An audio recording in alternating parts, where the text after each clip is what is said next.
آج 5 شعبان منگل کے دن جو شخص اللہ سبحانہ و تعالی کے پیارے نام کا عمل کر لے گا یا قرآن پاک کی اس سورت کا ورد کر لے گا یا قرآن پاک کی اس آیت کا ورد کر لے گا، رب رحمان کی قسم وہ ساری مشکلات سے نجات پا لے گا۔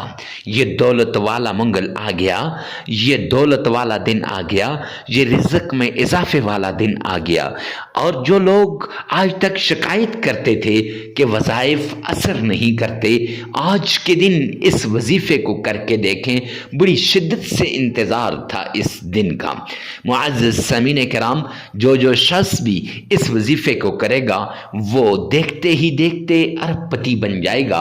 اس کے گھر میں رزق، عزت، مال، دولت، شہرت کی بارش ہو جائے گی، یعنی اللہ فراوانی عطا فرمائیں گے۔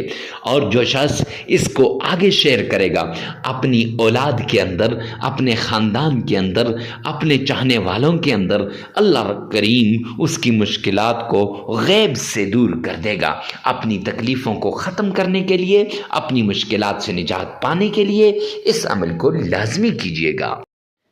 بسم اللہ الرحمن الرحیم۔ السلام علیکم ورحمۃ اللہ وبرکاتہ۔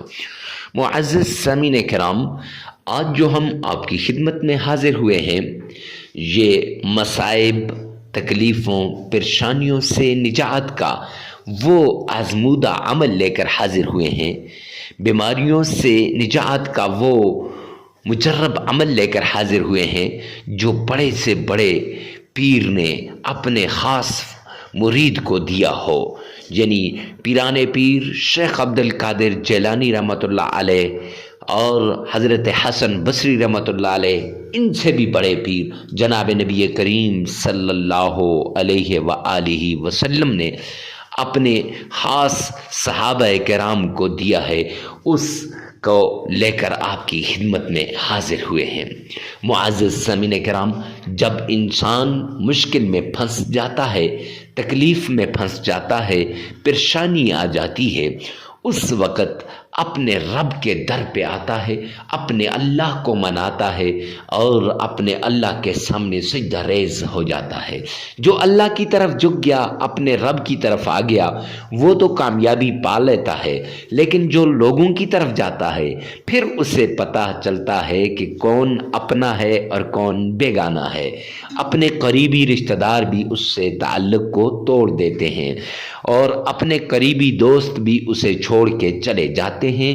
لہٰذا پریشانیوں میں جب ایسی صورتحال آ جائے کہ آپ کا قریبی رشتہ دار بھی چھوڑ دے، آپ کے دوست احباب بھی چھوڑ دیں، خونی رشتے بھی آپ سے تعلق کو توڑ دیں، ایسی سچویشن میں مایوس نہیں ہونا اور آپ نے فوراً قرآن پاک کی طرف رجوع کرنا ہے، فوراً اللہ کی طرف رجوع کرنا ہے اور یہ عمل کر لینا ہے۔ جب آپ اس عمل کو کریں گے، رب کائنات کی قسم، میرا رب آپ کی مشکلات کو دور کر دے گا، آپ کی تکلیفوں کو ختم کر دے گا، آپ کی مصیبتیں دور ہو جائیں گی۔ آج کے اس دور میں انسان اللہ کی طرف جاتا نہیں، انسان اللہ کے در پہ جھکتا نہیں، پھر کہتا ہے کہ مصائب کیسے آ گئے اور ان کا حل کیا ہے۔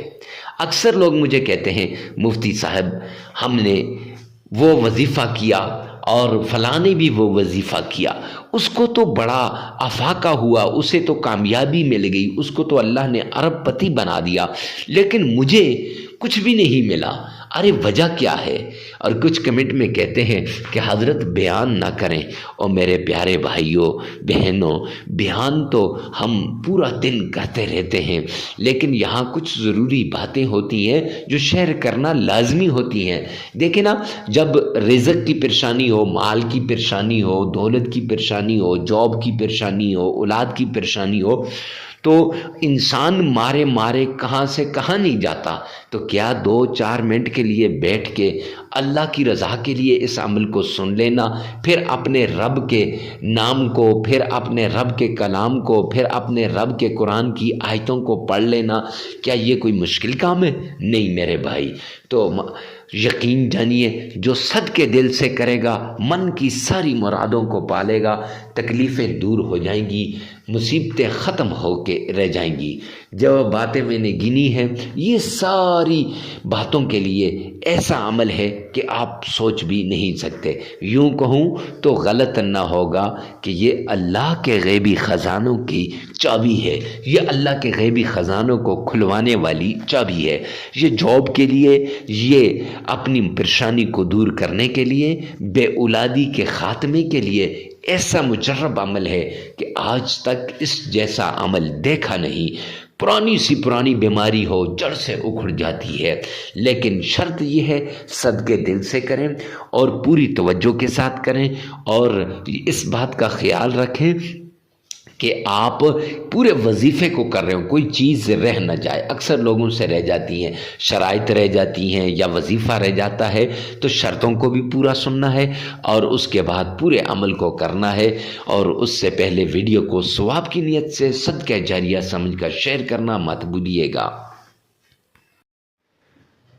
شرائط میں سب سے پہلی شرط اللہ سبحانہ و تعالیٰ کے حضور آپ نے حلال کمانا ہے، حلال کھانا ہے، حلال پہننا ہے۔ کیوں؟ سرور کونین نے فرمایا الکاسب حبیب اللہ، محنتی اللہ کا دوست ہے، اور آپ نے محنت کرنی ہے۔ اور دوسری ایک حدیث پاک میں سرور کونین نے فرمایا جو شخص حرام کا ایک لقمہ کھاتا ہے تو 40 دن تک اس کی کوئی عبادت قبول نہیں ہوتی، نہ نماز قبول ہوتی ہے، نہ اس کی اور کوئی عبادت قبول ہوتی ہے۔ تو معزز سامعین کرام، اگر آپ نے حرام کھا لیا تو پھر آپ کی عبادات قبول نہیں ہوں گی، تو وظائف کہاں سے اثر کریں گے؟ تو وظائف کے مؤثر ہونے کے لیے پہلی شرط حلال کمانا، حلال کھانا، حلال پینا اور حلال پہننا ہے۔ تو اس لیے آپ نے پہلی شرط پر عمل کرتے ہوئے حلال کمانا ہے، حلال کھانا ہے اور حلال پہننا ہے۔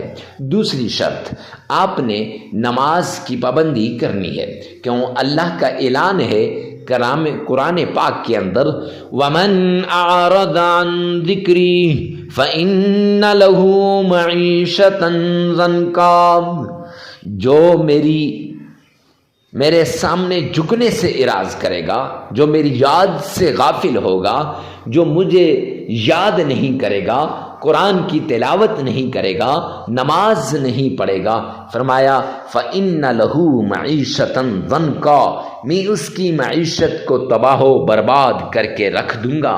تو جب اللہ کسی کی معیشت کو تباہ و برباد کر دیں تو کوئی ہے جو اس کی معیشت کو صحیح کر سکے؟ تو اس لیے معزز سامعین کرام، آپ نے یہ 5 نمازیں لازمی پڑھنی ہے۔ ہاں آگے پیچھے ہو جائیں تو خیر، لیکن وقت پہ پڑھنے کی کوشش کرنی چاہیے۔ تیسری شرط آپ نے اکیلے میں، تنہائی میں، ایسی جگہ میں آپ نے عمل کرنا ہے جہاں کوئی آپ کو ڈسٹرب نہ کرے، ڈسٹربنگ کریٹ نہ کرے۔ کیوں؟ جب ڈسٹرب ہوں گے پھر وظیفے کی طرف دھیان نہیں رہے گا، جب دھیان نہیں رہے گا تو پھر معزز سامعین کرام کیسے وہ وظیفہ قبول ہوگا؟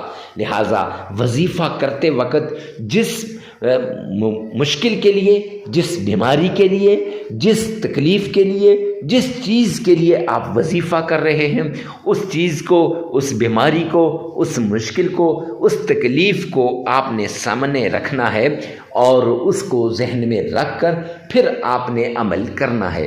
انشاءاللہ یہ عمل آپ کے لیے آخری عمل ثابت ہوگا، آپ کی تکلیفیں دور ہو جائیں گی، آپ کی مصیبتیں ختم ہو جائیں گی۔ ہر طرح کی تکلیف سے نجات کے لیے آپ نے اس طریقے کو اپنانا ہے۔ یہ 3 شرائط ہیں، ان پہ لازمی عمل کیجیے گا۔ سب سے پہلے آپ نے آمنہ کے لال عبداللہ کے در یتیم جناب نبی کریم صلی اللہ علیہ وآلہ وسلم کے فرمان کے مطابق آپ نے صدقہ دینا ہے۔ غریب، فقیر، مسکین، محتاج کو ڈھونڈ ڈھونڈ کے آپ نے صدقہ دینا ہے۔ صدقہ دینے کے بعد سرور کونین تاجدار مدینہ کی شان میں عقیدت کے ساتھ، احترام کے ساتھ، پیار کے ساتھ، محبت کے ساتھ آپ نے درود پاک پڑھ لینا ہے، اور یہ درود پاک آپ نے اس طریقے سے پڑھنا ہے گویا آپ روضہ رسول پر کھڑے ہیں، یا آپ اپنے پیارے پیغمبر جناب نبی کریم صلی اللہ علیہ وآلہ وسلم کی روزے کی جالیوں کو تھام کے کھڑے ہیں۔ معزز سامعین کرام، کون سا درود پاک آپ نے پڑھنا ہے اور کتنی بار پڑھنا ہے، یہ سب کچھ آپ کو بتا دیا جائے گا۔ آپ نے درود ابراہیمی پڑھنا ہے، اور درود ابراہیمی کو آپ نے 3 بار پڑھنا ہے۔ آئیے میرے ساتھ مل کر درود ابراہیمی کو پڑھیے گا۔ اللہم صلی علی محمد وعلی آل محمد کما صلیت علی ابراہیم وعلی آل ابراہیم انک حمید مجید۔ اللہم بارک علی محمد وعلی آل محمد کما بارکت علی ابراہیم وعلی آل ابراہیم انک حمید مجید۔ معزز سامعین کرام، یہ درود پاک آپ نے 3 مرتبہ پڑھ لینا ہے، عقیدت کے ساتھ، پیار کے ساتھ۔ پھر اس کے بعد اللہ کریم کے 2 پیارے نام یا رحمان یا فتاح، یہ 2 نام 1001 بار پڑھ کر پانی پر پھونک مار دیں، اور پھر اس کے بعد قرآن پاک کی ایک چھوٹی سی آیت ہے، سلام قولا من رب الرحیم۔ سورہ یاسین قرآن پاک کا دل ہے، اور یہ سورہ یاسین کی یہ پیاری آیت ہے۔ اس آیت کو آپ نے صرف 70 بار پڑھ لینا ہے اور پانی پر پھونک مار دینی ہے۔ پھر اس کے بعد قرآن کریم کی چھوٹی سی صورت ہے، جسے آقا کائنات نے فرمایا کہ جس بھی مسلمان کے پاس یہ صورت ہو اور وہ مسلمان مشکل میں پڑ جائے، ایسا نہیں ہو سکتا۔ یعنی جب آقا کائنات مدنی کریم صلی اللہ علیہ وآلہ وسلم کو دشمنوں نے تنگ کیا اور فرمایا، دشمن کہنے لگے کہ یہ نعوذ باللہ ابتر ہیں، آپ صلی اللہ علیہ وسلم تھوڑی دیر کے لیے پریشان ہوئے، اللہ نے قرآن پاک بنا کر اس کو اتار دیا، اے پیارے پیغمبر، ہم نے آپ کو حوض کوثر عطا کیا، انا اعطیناک الکوثر فصلی لربک وانحر، آپ میری نمازیں پڑھیں، اپنے رب کی اور قربانی کریں، ان شانیک هو الابتر، آپ کا دشمن ابتر ہوگا۔ تو آپ نے یہ سورت 11 بار پڑھنی ہے۔ کیسے پڑھنی ہے؟ اعوذ باللہ من الشیطان الرجیم، بسم اللہ الرحمن الرحیم، انا اعطیناک الکوثر فصل لربک وانحر ان شانیک هو الابتر۔ یہ 11 مرتبہ پڑھنی ہے، پھر 3 مرتبہ درود پاک پڑھنا ہے۔ معزز سامعین کرام، آپ نے اس عمل کو 7 دن بھی کر سکتے ہیں، 5 دن بھی کر سکتے ہیں، 3 دن بھی کر سکتے ہیں، اپنی ضرورت، اپنی استطاعت اور اپنی تکلیف کے مطابق کیجیے گا۔ ویڈیو کو ثواب کی نیت سے صدقہ جاریہ سمجھ کر آگے شیئر کرنا مت بھولیں۔ اللہ میرا اور آپ کا حامی و ناصر ہو۔ والسلام۔